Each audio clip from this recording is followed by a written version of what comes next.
Hey everyone, Tin Man here, and today I want to talk about a highly requested topic, how to choose your Underlord. With the revamp of the Underlord system, you'll now choose your Underlord on round 10, and that choice is going to be heavily dependent on the type of composition that you're building.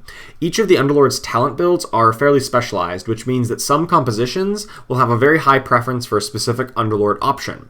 This guide will cover some of the major builds in the current meta and discuss which Underlord option works best and which ones fall a little bit flat. The guiding principle here is that the Underlord choice should either cover for a weakness in the composition, or it should amplify a strength. If an Underlord does one or both of these things, it will generally be higher on the priority list, and while the other ones will be lower on the priority list. The goal of this video is not to cover every single possible composition and dictate exactly which Underlord to use, but to help you to think why you should choose each Underlord, in which situation. The meta changes fast, and new builds or even new Underlords can easily come in future patches, but if you understand how to think about them in general, you'll be well prepared regardless of how the meta shifts. So let's get into some examples. Arguably the most popular build at the moment, the Scrappy build, has a lot of flexibility thanks to the wide variety of alliances that fit well into it. At its core though, they're all going to have the 4 or 6 Scrappy alliance, which is a defensive bonus, granting increased armor and health regeneration, but they do slightly lack damage output and CC effects. The healing Underlords, Anessix and Jull, are quite strong here, since the increased armor on Scrappy units will make the healing that much more effective. The stun and damage output from the Anessix Golem puts her slightly ahead of Jull, but Healing Tank Jull's Happy Hour ultimate pairs wonderfully with the Scrappy health regeneration. Support Damage Dealer Hobgen is also a great option for this composition. The defensive Scrappy alliance means that your units will generally stick around for a while, so they can all benefit from the Let's Go Crazy attack speed increase. His Shockwave stun also helps out quite a bit, since Scrappy builds tend to lack some CC effects. The remaining Underlords focus mainly on damage output, but they have no CC effects nor synergies really with the Scrappy alliance. Damage support Anessix is easily the worst option here, since her increased attack damage is not very important at all to the Scrappy units, and they lack the burst damage to consistently kill enthralled targets in time. Next up, we've got Assassins. Assassin builds have lots of damage output, but they generally lack frontline and CC effects. They're very burst damage oriented and not very suitable for long drawn out fights like other popular builds. Your choice of Underlord here depends on exactly what role you want the Underlord to fill in the composition and how strong you are relative to the other players. A lot of time you'll simply just want an additional frontliner, since this build generally lacks them. Both Aggressive Tank and Healing Tank Jull can provide an additional unit to stand in the front line and hold the enemies in place long enough for your assassins to slice through their backlines. Jull is a bit weak as a lone tank though, so you'll want to save a few other units up front there, such as Sand King or Broodmother, to get insects. However, if you're really far ahead in the early game, you may want damage support Anessix, since her end of medicine ability will amplify your damage output from your mostly auto attack based build.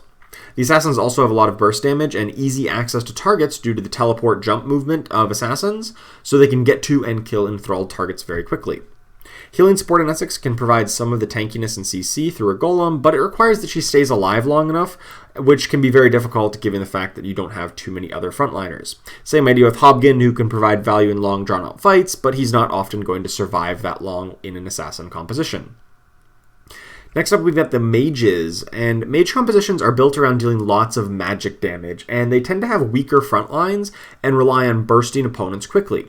They do increase magic damage output, so an Underlord that deals magic damage will be ideal.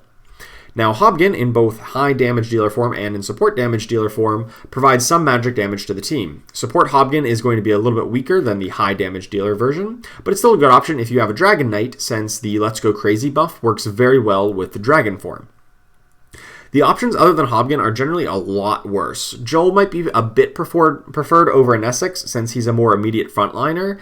The healing talent Underlords generally are not advisable, since the mages are so fragile anyway that healing probably wouldn't save them from an opponent's damage output. Damage support Anessix is definitely the worst of the bunch here, since her attack damage increase has no place at all in a magic damage based composition. Next up, we've got a Warlocks, Druids, Brute kind of build. Now this category kind of encompasses a lot of possibilities and different flexible builds, all built around a core of healing effects, often from Warlocks and Treant Protector. Some may opt to include more Warlocks, others might want Savages or even Brutes. Sometimes even Legion Commander finds her way into these compositions due to the diversity of alliances. Regardless of the build, their power lies in their tankiness, lots of healing, and their strengths in long, drawn-out fights either due to Savages or just the healing output of Warlocks. For this reason, support Hobgen is often the best choice for these builds, since most units will be alive when his ultimate, Let's Go Crazy, is cast. Savages in particular benefit dramatically from the attack speed buff, as does Legion Commander with her high attack values. His stun is also a nice addition to the build that often lacks some CC effects.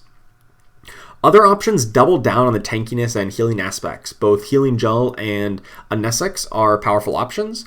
The less desirable options, though, are the more offensive-based Underlords, like High Damage Hobgen or Damage Support Anessix.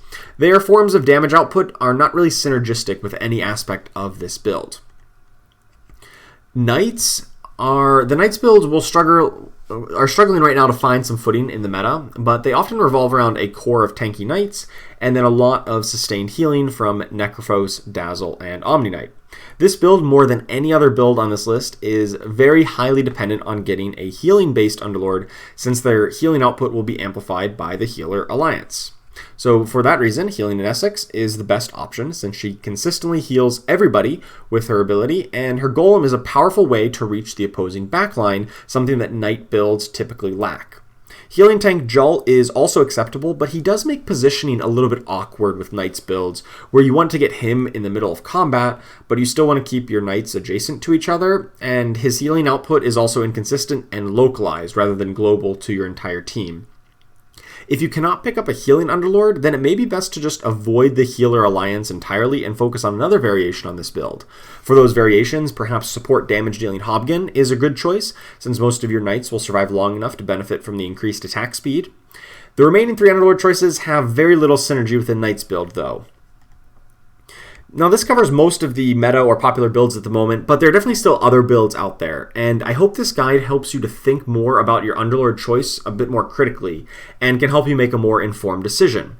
Whether you're running one of these compositions or any other build, the same principles will apply. Big thanks to my Patreon supporters who make videos like this possible. If you want to see more of this type of content, please do consider supporting me over there at patreon.com/tinman354. It really does help me out a lot, and you also get early access to guides like this. Also, make sure to like and subscribe, and check me out over at Twitch at twitch.tv/tinman354, where I stream Underlord several days a week. Thank you so much for watching, and I will see you next time.